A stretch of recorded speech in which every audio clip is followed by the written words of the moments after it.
Assalamu alaikum. This is Thought on Tape, and I am Zaid Kundan. You are watching the podcast episode, and today we have an opportunity to speak with Usama Kalar, founder Neurosphere, the first AI research center in Karachi. अच्छा technology जो है ना, जब एक technology आई है उसके बाद फ़ौरन से दूसरी आती है, लाइक इवॉल्विंग हो रही है। तो एक टेक्नोलॉजी जो ऑब्सोलीट होती है और नई वाली आती है, तो नई वाले की एंट्री होने से लोगों को या हमारे ह्यूमन माइंडसेट को ऐसा लगता है कि अब हम जो है वो थ्रेट फील करता है, जॉब सिक्योरिटी का थ्रेट लगता है, या उसको लगता है कि मेरा रोज़गार चला जाएगा। तो फिर क्या इसी डर से वो नई टेक्नोलॉजी सीखता है, या ये इवॉल्विंग होना एक नेचर है? देखिए, एवोल्यूशन तो नेचर के अंदर है ना। एवोल्यूशन तो बिल्कुल फैक्चुअल एक फैक्ट है कि हर चीज़ इसके अंदर एवोल्यूशन होती है। टेक्नोलॉजिकल एवोल्यूशन भी होती है। आपने कहा ना, दो चीज़ें अलग अलग कर लेना अभी भाई। एक है जॉब्स तो जाती है, ठीक है। अभी मैं 2 हफ्ते पहले मैंने देखी, कोई न्यूज़ चैनल पे आ रही थी कि सिटी कोर्ट के बाद 2 टाइपराइटर वाले बैठे हुए और बोल रहे हैं हमारे पास काम नहीं है। अभी अब तो टाइप राइटिंग जो ये थे, क्या कहते थे उसको, टाइप राइटर बनाने वाली कंपनीज हैं, वो भी बंद हो गई। अब काम तो 6 महीने बंद हो, तो काम तुम्हें कहाँ मतलब वो 200 आप तो इवॉल्व कर लो अपने आप को, ठीक है। तो जॉब तो जा रही है, जिन्होंने इवॉल्व नहीं किया वो हमेशा नुकसान में रहते हैं। ये एक सेपरेट हो गया। इस वक्त जो टेक्नोलॉजी का रेवोल्यूशन चल रहा है ना, ये इंसान की समझ से, इंसान के काबू से, इंसान के कंट्रोल से सबसे बाहर हो जाएगा। इंसान खुद ही इससे वो हो जाएगा कि ये क्या हो गया। हर टेक्नोलॉजी आती है तो उसकी रिप्लेसमेंट में और आ जाती है। पुरानी जनरेशन रिटायर हो गई, घर बैठती है, नई जनरेशन और बहुत स्पीड से ये प्रोग्रेस होता है, जल्दी जल्दी जो वो काम कर रही होती है। ये एक नॉर्मल प्रोसीजर था। मैंने आपको कहा ना कि हम पहली बार इंसानी तारीख में उस टेक्नोलॉजी पे काम करें जो इंसान से बड़ी है। अब बड़ी को समझ लेते हैं, फिर हम आते हैं दूसरी चीज़ों की तरफ। हमने अपने आप को रेप्लिकेट किया एआई की फॉर्म में।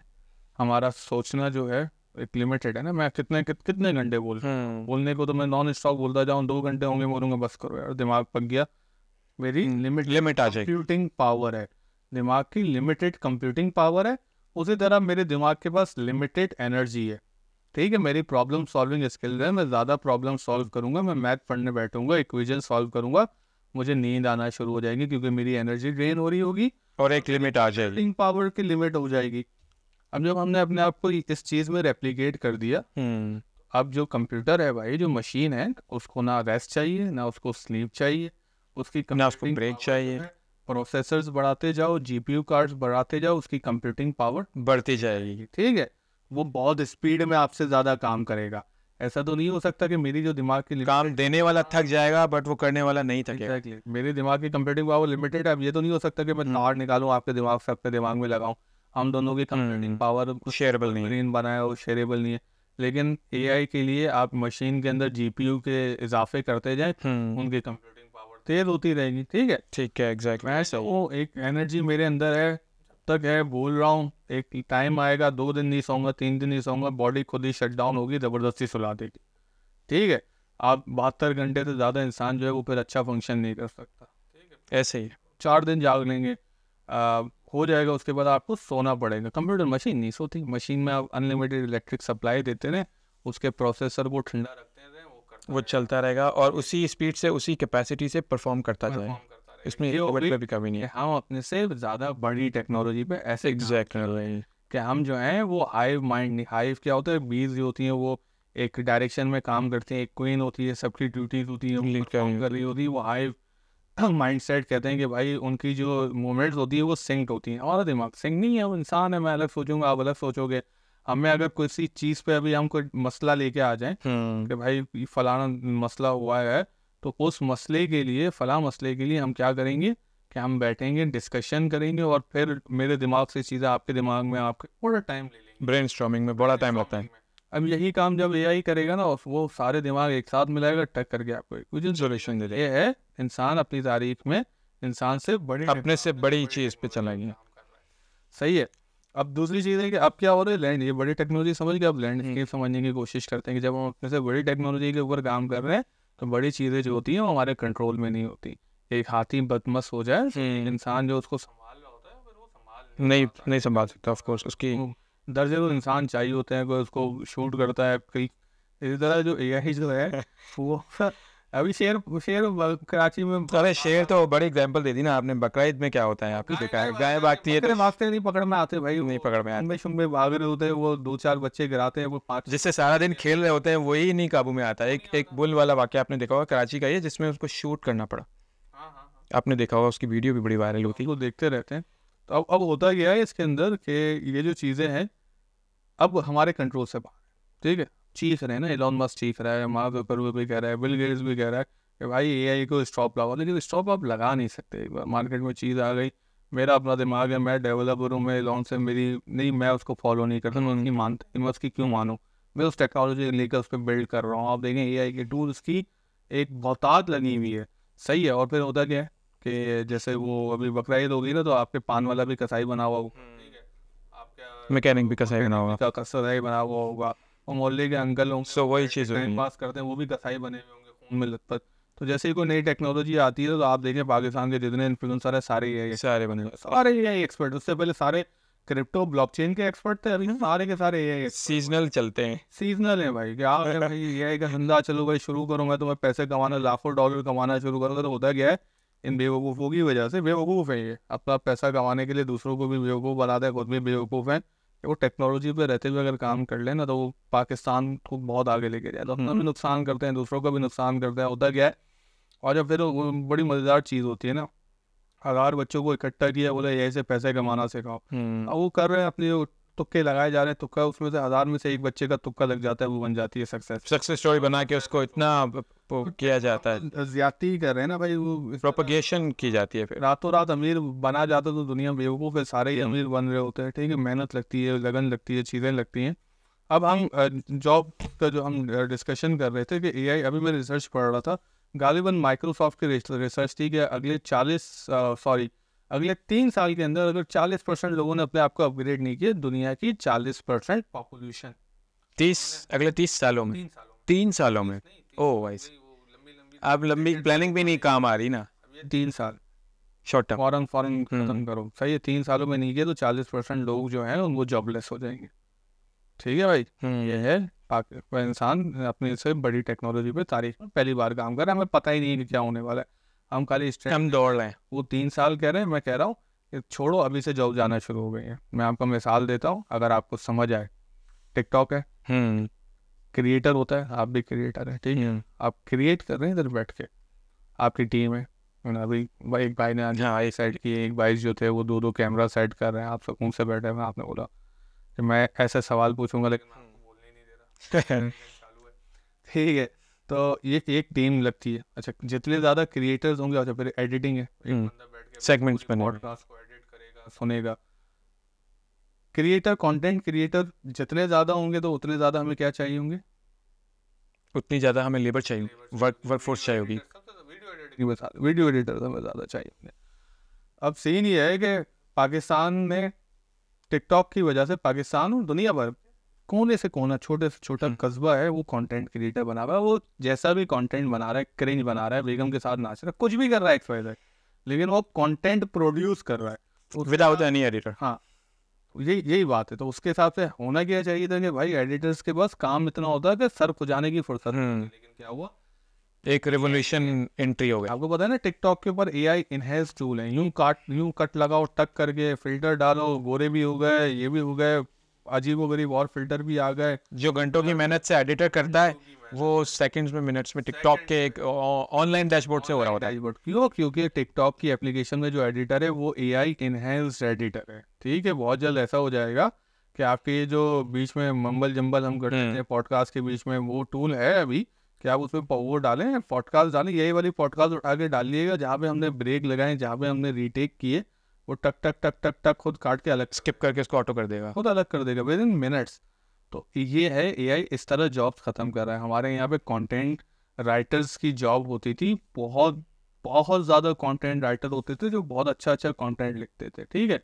उसमें जो टेक्निकल राइटिंग वाले हैं वो अभी भी बचे हुए हैं, लेकिन जो कंटेंट राइटर जो बड़ा सादा सा कंटेंट प्रोड्यूस करते थे, वो GPT के एक टूल ने उनकी जॉब कर सेकंड्स में उनको प्रोड्यूस कर, जो अपने ऑर्गेनिक बना रहे थे उससे कई गुना बेहतर कंटेंट क्रिएट कर रहा है। बहुत अच्छा, बहुत क्या अंग्रेजी वैसी वोकैबुलरी होती है कि मैं बहुत अच्छा ये गलती अंग्रेजी। हाँ, हमें वो हो रहा होता है कि ये भी था ऐड, ये भी हम कर सकते थे। एग्जैक्टली। तो होता क्या है कि इसी तरह 2-3 मिसालें दे देता हूँ। फिर वो जो एक एडिटर की जॉब है, चलें अभी भी हम जो एडिटर नहीं, ग्राफिक डिजाइन, अभी भी उधर नहीं पहुंचे कि भाई उसने लोगो बनाना शुरू कर दिए।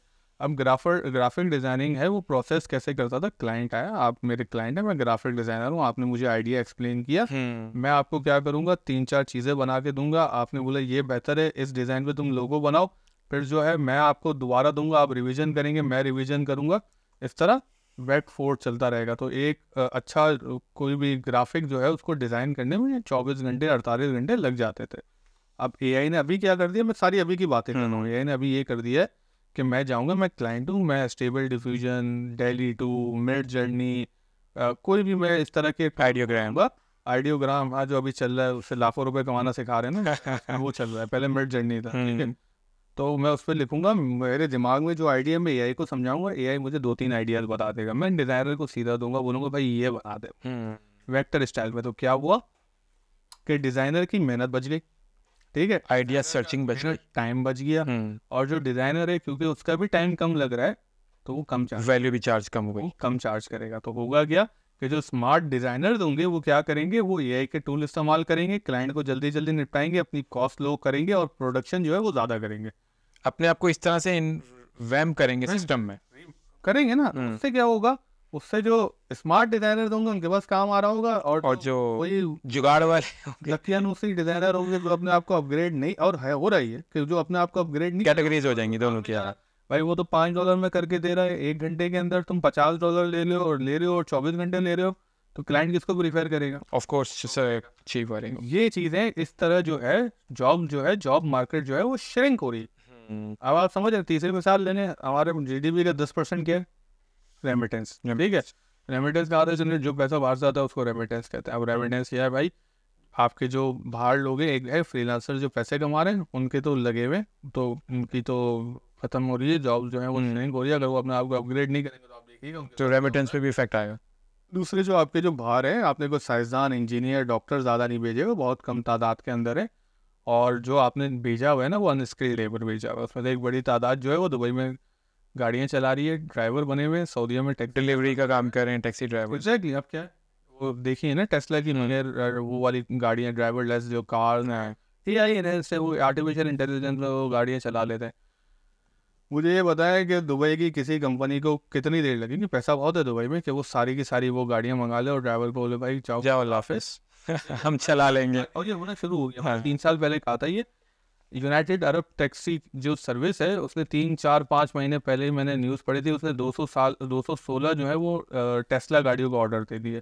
216 का क्यों दिया कि वो 216 से ज़्यादा दे नहीं सकते, तो क्योंकि अभी जो प्रोडक्शन लाइन है, मैन्युफैक्चरिंग की जो प्रोडक्शन लाइन है वो स्लो है, समझ रहे हैं? हाँ, स्लो है, वो इतनी ज़्यादा तेजी से इस तरह से प्रोडक्शन नहीं हो रही। अब लगा रहे हैं ना, इंडिया में टेस्ला प्लांट लगा रहा है, तो और दूसरे मुल्कों के अंदर जाके अपने प्लांट लगा रहा है, तो वो अगले आने वाले 2-3 सालों में प्रोडक्शन जो उनकी लाइन है वो बढ़ जाएगी, सही है। फिर सारी की सारी जो दुबई की कंपनी है वो फॉलो करेंगी, आपके ड्राइवर फारिग हो जाएंगे, फिर बोलेंगे दुबई में काम नहीं है, अनस्किल्ड लेबर जो है उसकी जगह मैकेनिकल रोबोट्स जो हैं वो जगह ले लेंगे, और इस तरीके से ये चीज़ें जो हैं आपकी जॉब्स को ख़त्म करेंगे। वो हम नहीं लेंगे एक्शन, टेक्नोलॉजी का रेवोल्यूशन का हिस्सा नहीं बनेंगे, पार्ट नहीं बनेंगे, तो बैठ के हम वैसे ही गरीब ऑब्सोलीट हो जाएंगे हम फिर वो शुद्ध गरीब हो जाएंगे, नस्ल दर गरीब चलते रहेंगे। तो बस ये है। You explained AI very well, बहुत अच्छे से आपने AI को एक्सप्लेन किया। AI के साथ और चीज़ें भी हैं, यू नो, मशीन लर्निंग है, देन डीप लर्निंग है, फिर देन अदर एल्गोरिथम्स हैं, और क्या कहते हैं उसको, GAN, टेक्नोलॉजी के बहुत सारे एक लेयर्स हैं। सो आई वांट टू नो कि आप मशीन लर्निंग पे थोड़ा एक्सप्लेनेशन दें एग्जांपल्स के साथ। अच्छा, जब मैं किसी को भी AI समझा रहा होता हूँ ना, मैं कहता हूँ, मैंने आपको बताया, इंसान ने पहली बार उस टेक्नोलॉजी पे काम किया जो उससे भी बड़ी है, और इंसान ने अपने आप को उसके कंपैरिजन है, परिंदे देखे हाथ बना लिया, ठीक है, हमने कुछ चलता हुआ देखा, पत्थर रोल होता हुआ देखा, हमने बोला भाई व्हील बना लो, ठीक है, इंसान ने बोला एनिमल थक गया, बोला सब तो बना लिया, अब क्या बना, इंसान ने बोला खुद को बना लो, ठीक है, अपना दिमाग बना रहे।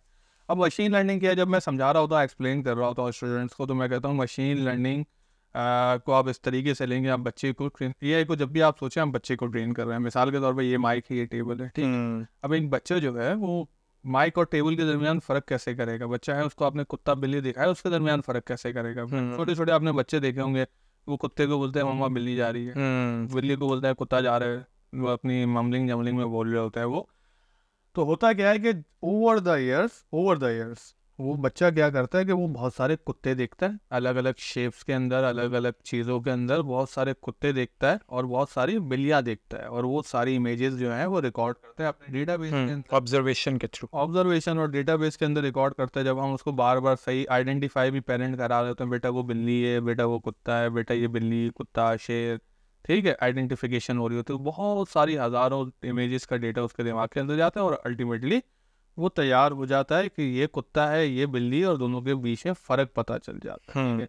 बेसिकली ये है मशीन लर्निंग, ठीक है। और फिर जब वो कुत्ते और बिल्ली की नस्लें पहचानना शुरू कर दे और वो डीप और अंदर चला जाए, थोड़ा सा बड़ा हो जाए और वो डीप चला जाए और चीज़ें समझना शुरू हो जाए कि ये जो शेर है वो भी बिल्ली की नस्ल का है, बिल्ली शेर की खाला है, हाँ, जो वुल्फ है, लोमड़ी है, लकड़बग्गा, ये कुत्ते की जीनोम के अंदर आ रहे होते हैं। तो यहाँ पर जब इतना इंटेलेक्चुअली इंसान बड़ा हो जाता है और ये सारी चीज़ें समझना शुरू हो जाता है, उसके बाद समझ लें AI की डीप लर्निंग, ठीक है। डीप लर्निंग की दूसरी मिसाल भी ये है कि बोतल है, एक बोतल का सिंपल ढक्कन होना है, लेकिन अब मुझे पता है ये ऊपर से घुमाऊंगा तो खुल जाएगा।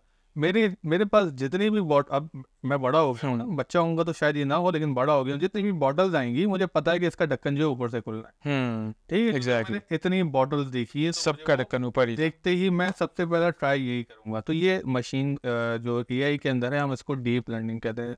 होपफुली कि मैं ये एग्जांपल्स इसलिए देता हूँ कि लोग जो है उसको आसानी से समझ जाएंगे, भाई मशीन लर्निंग क्या होती है, डीप लर्निंग क्या होती है।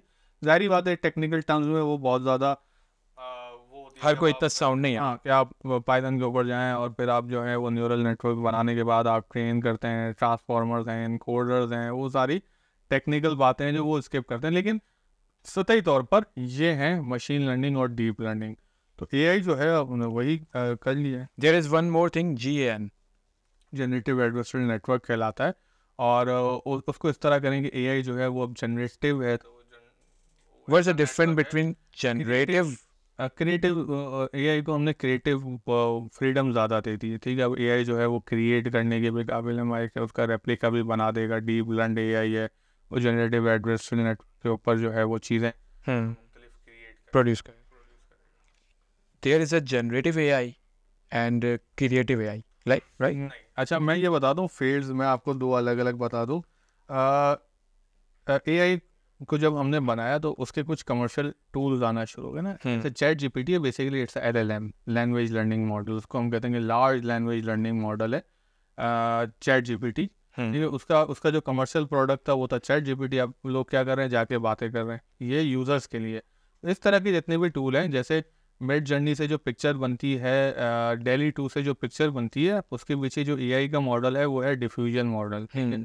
आप डिफ्यूजन मॉडल समझें, आप LLM समझें, तो एक होते हैं कि आप LLM और डिफ्यूजन को ट्रेन करवा रहे होते हैं, वो है through with the help of coding. Python पे आप कोड करते हैं, फिर मॉडल्स के बहुत बड़े बड़े डेटाबेस के साथ उनको आप बहुत बड़े बड़े डेटाबेस जो हैं उनके साथ जो है आप उनको कनेक्ट करवाते हैं। कनेक्ट करवाने के बाद जो है ट्रेन होने के बाद जो है एक प्रोडक्ट बनता है, और उसी का कमर्शियल जो प्रोडक्ट है वो है AI के टूल्स, जैसे ChatGPT, समझ आई, ट्रेन करवा रहे हैं। LLM जो है वो ChatGPT है।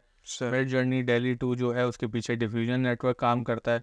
तो वो जो AI है, कोड बेस कोडिंग वाला AI है, वो अलग रख लें, वो कोड करते हैं। कोड करने के बाद जो टूल्स बनते हैं, उन टूल्स को जो इस्तेमाल करते हैं वो क्या, वो जनरेटिव AI सीखें। जैसे वो नहीं, वो ऐड चल रहे थे, बेवकूफ़ तो बना ही रहे होते हैं।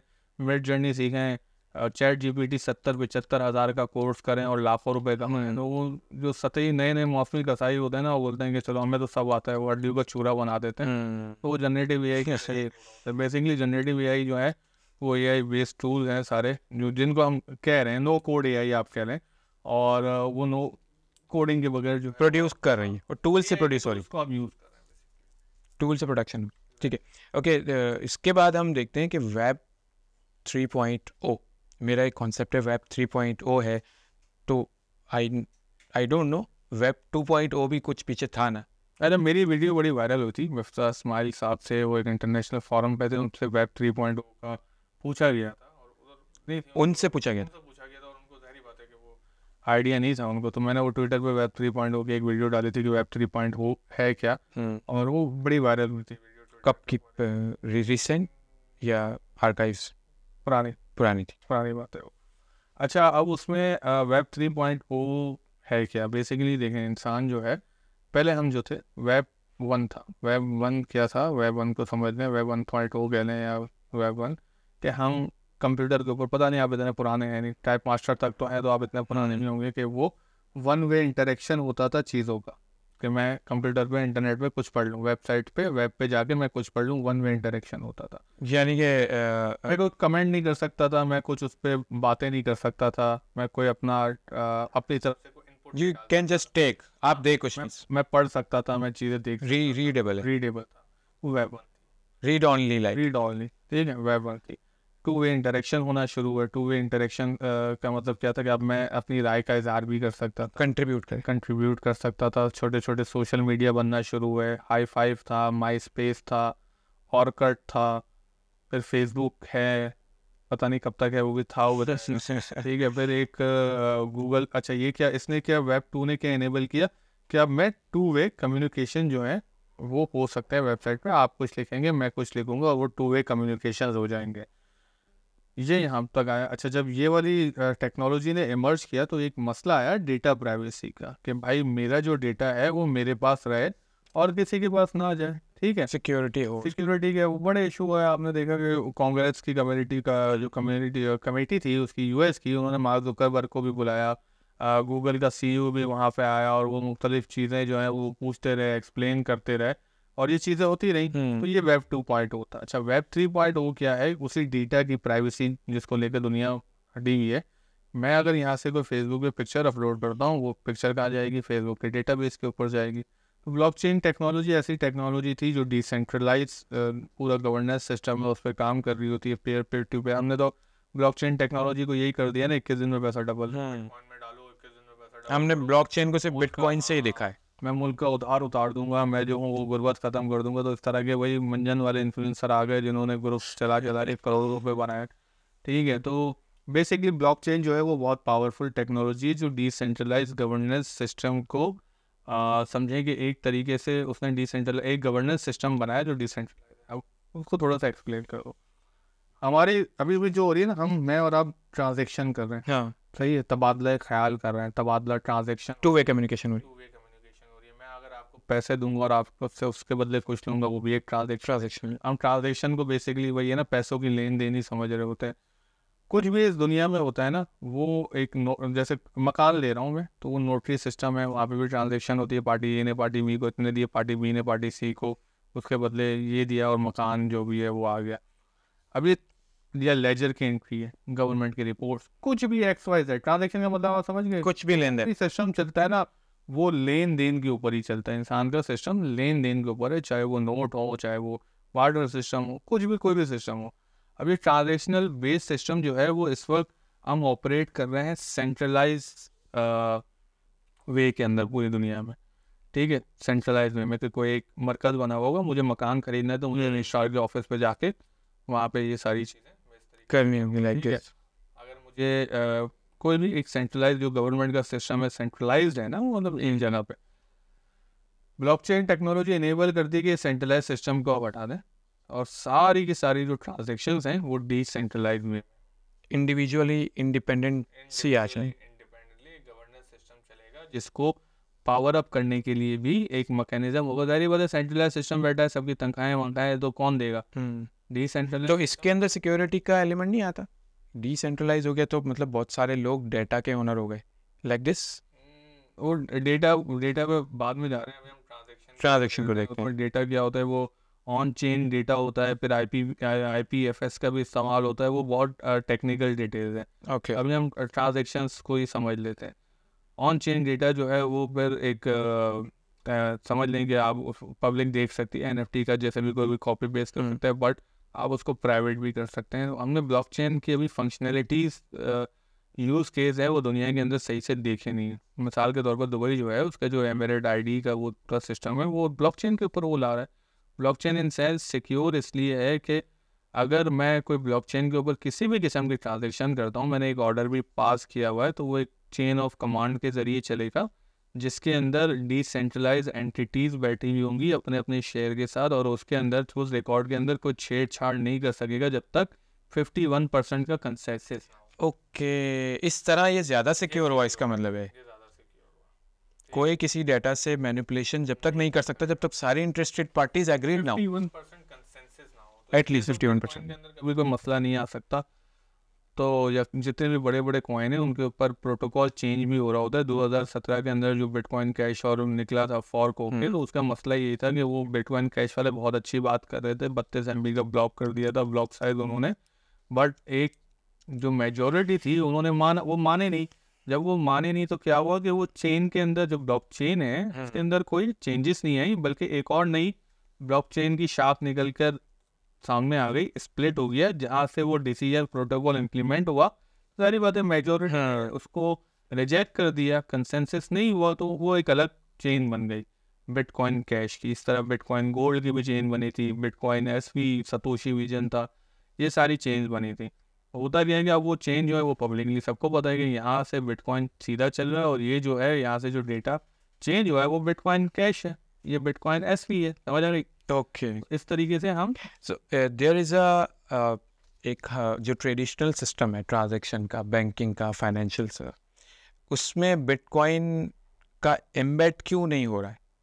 अगर ये इतना ही सिक्योर है, सिस्टम है, टेक्नोलॉजिकल बेस है, ऑफ कोर्स टेक्नोलॉजी को आने में समझने में टाइम लगेगा, बट उसका basic model traditional finance adopt क्यों नहीं कर सके? बिटकॉइन का जो पेपर है उसके ऊपर सबसे जो पहली बात लिखी हुई वो है peer to peer electronic cash transfer system, ठीक है, E base electronic. Peer to peer. मैं यहाँ से अगर मुझे अभी आपको पैसे भेजने, आप भेज दीजिएगा, मैं बहुत ज़्यादा बोल रहा हूँ, अगर आपको मुझे पैसे भेजने हैं तो आप कोई बैंक आप चूज़ करेंगे, आपकी जो इजी पैसा जैसे मतलब कुछ कोई सा भी वॉलेट, या आपको बता रहा हूँ, तो आप वो वॉलेट सेलेक्ट करेंगे और वहाँ से आप क्या करेंगे, ट्रांसफ़र करेंगे मेरे बैंक, ओके, ठीक है। जो आपकी ट्रांजेक्शन हो रही होगी वो इस बैंक की और उस बैंक की लेजर एक मेंटेन होता है स्टेट बैंक में, उसके जरिए मेरे मनी ट्रेल कहलाता तो ये थर्ड पार्टी बीच में है। है। ब्लॉकचेन से जब हम निकलते हैं तो फाइनेंशियल्स में, फिनटेक के अंदर एरिया में बहुत सारी चीज़ें और आती हैं, नए नए सॉफ्टवेयर्स आते हैं, नए वॉलेट्स आते हैं। तो अपार्ट फ्रॉम दिस, इससे ये पता लगता है कि ब्लॉकचेन एक डिसेंट्रलाइज इंडिपेंडेंस ओनरशिप मिलती है हर एक। असल में मसला ये है कि टेक्नोलॉजी समझ ही नहीं आ रही कि उसको रेगुलेट किस तरीके से करें अल्टीमेटली। लेकिन आप जब जाते हैं ना, मैं आपको एक मज़े की बात बताता हूँ, DIG ईस्ट है अजवर मैसर साहब, तो मेरी जब उनसे मुलाकात हुई तो मुझे पता चला कि उनसे रिसर्च पेपर है टेक्नोलॉजी और AI के ऊपर, कि AI के ज़रिए हम किस तरह क्राइम को टैकल कर सकते हैं, जो इंटरनेशनली 300 बार कोड हो चुका है, 335 बार तो मैंने लास्ट टाइम देखा था। ओह आई सी। तो हमारे जो लोग बैठे हुए हैं हम तो समझते हैं ना पाकिस्तान तो तबाह है बाबा, काम करने वाले काम कर रहे हैं, हमारे पास है लोग काम करने वाले, काम कर रहे हैं, रिसर्च फॉर रिसर्च कर रहे हैं। वो गिमिक ही नहीं है ना उनको, वो बेचना नहीं आता, सही से चीज़ें नहीं आती, वो कर रहे हैं काम। और हमारे यहाँ अच्छे लोग बैठे हैं, और आप आगे आने वाले वक्तों में देखिएगा कि बहुत ज़्यादा चीज़ें होंगी। तो हम ऐसा नहीं है कि पाकिस्तान के अंदर AI के ऊपर भी काम हो रहा है गवर्नमेंट लेवल पे, वो अलग बात है कि गवर्नमेंट बदल जाती है, प्रोजेक्ट डिले का वो ब्यूरोक्रेटिकल मसला है। मैं आपको ये बता दूं, पाकिस्तान के अंदर टैलेंट की कमी नहीं है, पाकिस्तान के अंदर लोगों की कमी नहीं है, ब्यूरोक्रेटिकल एक प्रोसेस है और दुनिया भर में ऐसा चल रहा होता है, लेकिन हमारे यहाँ तो कुछ थोड़ा ज़्यादा वो है। तो AI के ऊपर काम हो रहा है, सेफ्टी प्रोग्राम है, उसके ऊपर बेसिकली पूरा वो प्रोग्राम इस तरह था कि आर्टिफिशियल इंटेलिजेंस जो है वो किसी क्राइम कहीं पे होता है तो वो ट्रैक करते हुए बिल्कुल पिन पॉइंट लोकेशन दे देगी कि भाई यहाँ तक ये बंदा पहुँचा है। सेफ सिटी प्रोजेक्ट जो है, जिसके अंदर जो स्मार्ट कैमरास लगने थे, ओके, वो डिले का शिकार हुआ हुआ। उसी तरह ब्लॉकचेन जो है वो FIA का एक मेरे ख्याल से प्रोजेक्ट मुझे सुनने में आया था, और वो एक स्टेट बैंक ऑफ पाकिस्तान का है। FIA की प्रूफ ऑफ एविडेंस चेन जो है वो पूरी की पूरी जो है वो ब्लॉकचेन के ऊपर जा रही है, डिसेंट्रलाइज नेटवर्क के ऊपर के कहीं पे वो ना हो सके, मसाइल ना हो सके। इसी तरह जो KYC का बैंक का सिस्टम है, नो योर कस्टमर, जो KYC जो है वो नो योर कस्टमर वाला, वो ब्लॉकचेन के ऊपर जा रहा है कि उसके ऊपर कोई टेम्परमेंट ना हो सके, वो डिले का शिकार है, डिस्कशन है, चीज़ें हैं, लेकिन बाकी but they are working on 100% Pakistan में हर टेक्नोलॉजी पे काम। मैं मतलब जब से मैं इन सारी चीज़ों के अंदर है में देखा तो मैंने कहा तभी तो पाकिस्तान में कुछ अच्छा होता है, तो ये होता है बेहतरीन। अभी जो निगरान वजीर, जो वजीर आईटी लगे हुए हैं आपके उमर सैफ, उनकी आप खाली कंट्रीब्यूशन देख लें आईटी के अंदर, उससे बंदा बेहतरीन एक्सीलेंट बंदा कोई नहीं है। अच्छा, अपार्ट ऑफ पॉलिटिक्स, लेकिन मैं उनकी काबिलियत जानता हूँ, मैं उनको काफ़ी पर्सनल कंट्रीब्यूशन है। बहुत ज़्यादा जानता हूँ। और वो थे, पिछली हुकूमत में नहीं थे, लेकिन पिछली से पिछली हुकूमत में वो थे, अब निगरान लगे हुए हैं। तो उनकी आप देखिए, वो पेपैल और इस टाइप की न्यूज़ वही तो लाए, उनको पता है कि फ्रीलांसर्स को क्या पाकिस्तान में पेपैल क्यों, क्या इश्यूज है? सबसे बड़ा इशू ये जो पाकिस्तान में पेपैल चाहिए, मसला ये है कि भाई पाकिस्तान में पिछली गवर्नमेंट ने भी इस पे कुछ एफर्ट हाँ, नहीं थी। लेकिन मसला पेपैल का मसला ये है, दो चार मसले हैं। एक तो पाकिस्तान के जो कवानीन है उसमें थोड़ी सी अमेंडमेंट रिक्वायर्ड है। अमेंडमेंट की जरूरत है, तरामीम की बिल्कुल ज़रूरत है। दूसरा ये कि पेपैल का अपना इंटरेस्ट भी इतना ज़्यादा नहीं है कि मुझे पाकिस्तान जाना है, क्योंकि पाकिस्तान में उसको बिजनेस नज़र नहीं आ रहा। उसका क्राइटेरिया भी इंडिया के अंदर जो सारी ये जो बड़ी बड़ी एक वॉल्यूमस बिजनेस है ऑफ कोर्स इंडिया में। इतनी बड़ी पॉपुलेशन है भाई, इतनी बड़ी पॉपुलेशन है, तो इंडिया के अंदर तो बनता है ना कि सारी जो अमेज़न है वो इन्वेस्टमेंट करे। और आईटी सेक्टर इतना स्ट्रांग है इंडिया का, तो उसमें है इंटरेस्ट। इतना सर पॉपुलेशन से चलता है, जहाँ पे पॉपुलेशन बड़ी होगी वहाँ पे बाइंग पावर ज़्यादा होगी, जहाँ पे बाइंग पावर ज़्यादा होगी वहाँ पे मार्केट है। आप जाकर थर के रेगिस्तान में दुकान नहीं खोलेंगे, आप जो है कराची में दुकान खोलना प्रेफर करें, एग्जैक्टली, जहाँ पे पॉपुलेशन ज़्यादा है, जहाँ पे बाइंग पावर ज़्यादा है। तो इंडिया का ये हिसाब किताब है, इसलिए इंडिया की इतनी बड़ी आबादी है, सबसे बड़ा बेनिफिट तो इंडिया को यही है कि वो इतना बड़ा वॉल्यूमस कंट्री है। ये जो जियो था, अंबानी का जियो नेटवर्क है, उसने ये इंडिया के अंदर उसने इंटरनेट फ्री कर दिया। ठीक है, अब उसके देखेंगे इफेक्ट कैसे आते हैं। टॉप पे यूट्यूबर था प्यूडीपाई को जानते हैं? यूट्यूबर था, इन्फ्लुएंसर ना, उसका मुकाबला लग गया। अच्छा, इंडिया के कोने देहातों में ये इंटरनेट जाना शुरू हुआ, तो वहाँ पे एंटरटेनमेंट किया, वहाँ पे लोग क्या करते हैं, गाने सुनते हैं। सबसे ज़्यादा इंटरनेट बॉलीवुड की वो क्या था, जो डिस्को विस्को वाले आइटम सॉन्ग सबसे ज़्यादा सुने जाते हैं लोगों ने। सबसे ज़्यादा आइटम सॉन्ग थे वो टीम मीडिया पे था, टी सीरीज़ की यूट्यूब चैनल था। टी सीरीज़ को लोगों ने सब्सक्राइब करना शुरू किया सिर्फ इंटरनेट फ्री होने की वजह से। टी सीरीज़ है, सबको पीछे छोड़ दिया, कहाँ पहुँच गया सब्सक्रिप्शन। समझ इस तरीके से टेक्नोलॉजी के इफेक्ट आते हैं, क्योंकि इंडिया की पॉपुलेशन बड़ी, हम भी कर लेंगे यार। पाकिस्तान के 75-76 साल छोटे से तो हैं, यंग है, क्वाइट यंग। हो जाएगा इंशाल्लाह, सब हो जाएगा। आपका एक चैनल था पाकिस्तान इंटेलेक्चुअल सोसाइटी, तो उस पे कुछ कंट्रीब्यूशन नहीं आ रहा, कुछ प्रोडक्शन नहीं आ रही। ये डालेंगे ना, ये डालेंगे। अगर तो कंटेंट क्रिएशन है ना, वो एक प्रॉपर जॉब है। वो जो चीज़ें समझ नहीं आती ना, वो ये है कि कंटेंट क्रिएशन फुल टाइम एक काम है। फुल टाइम अगर मैं कुछ और कर रहा हूँ तो फिर मैं कंटेंट क्रिएशन की तरफ ध्यान नहीं दे पाऊंगा। और मेरा कंटेंट भी ऐसा नहीं होता कि हाँ भाई मैं उठा, ये मेरी बेगम है, ये मेरी बच्ची है, मैं घूमने जा रहा हूँ, ये कंटेंट तो नहीं है ना। अभी आपका जो इंस्टीट्यूशन है, वो जो आपने न्यूरोस्फीयर जो बनाया, उसके अंदर आपने एआई के अलावा कुछ और रखा है पढ़ाने के? आर्टिफिशियल इंटेलिजेंस और डेटा साइंस, और ये मेन है। यहाँ बेसिकली दोनों के अंदर मशीन लर्निंग आ जाती है, यही दो हैं। और ब्लॉकचेन के जो है वो मैं बहुत जल्द कोर्सेज उसके भी मैं मुझे ब्लॉकचेन पढ़ना है, तो उसकी क्या क्राइटेरिया है? मतलब एक दिन में पैसा डबल ना करे, ब्लॉकचेन ट्रेडिंग ना करे, छोड़ दे फ्यूचर ट्रेडिंग और सबको जुए पे लगाया हुआ है को कि पैसा ऊपर जाएगा नीचे जाएगा। बेसिक उस मकसद के लिए बना नहीं था, उस मकसद के लिए नहीं बना था, मतलब वो था एक बाई प्रोडक्ट थी, ब्लॉकचेन की एक बाई प्रोडक्ट जो थी वो कॉइन है। ठीक है, और उस पर बहुत बड़ी टेक्नोलॉजी डेवलप हो रही है, लोग डीएफ्स बना रहे हैं, हम जो है एक दिन में पैसा डबल कर रहे हैं, जुआ खेल रहे हैं, बस यही तो कर रहे हैं। एक 20 साल का इंटरमीडिएट या मैट्रिक बच्चा आपके पास अगर पढ़ने आता है, तो भाई मैं तो कोर्स ही ऐसा बनाया, मेरी तो रिक्वायरमेंट ही यही है, अंग्रेजी आती हो। अच्छा, यही मैं पूछ रहा हूँ, क्राइटेरिया क्या है? लाइक अगर मैं ब्लॉकचेन पढ़ना चाहता हूँ या एआई, सबकी अलग-अलग में भी होगी, तो क्राइटेरिया थोड़ा बताएं। क्राइटेरिया ये है, उसको इंग्लिश पढ़कर समझ आती हो, किताबी आती हो, ठीक है, और कंप्यूटर चलाना आता हो बेसिक।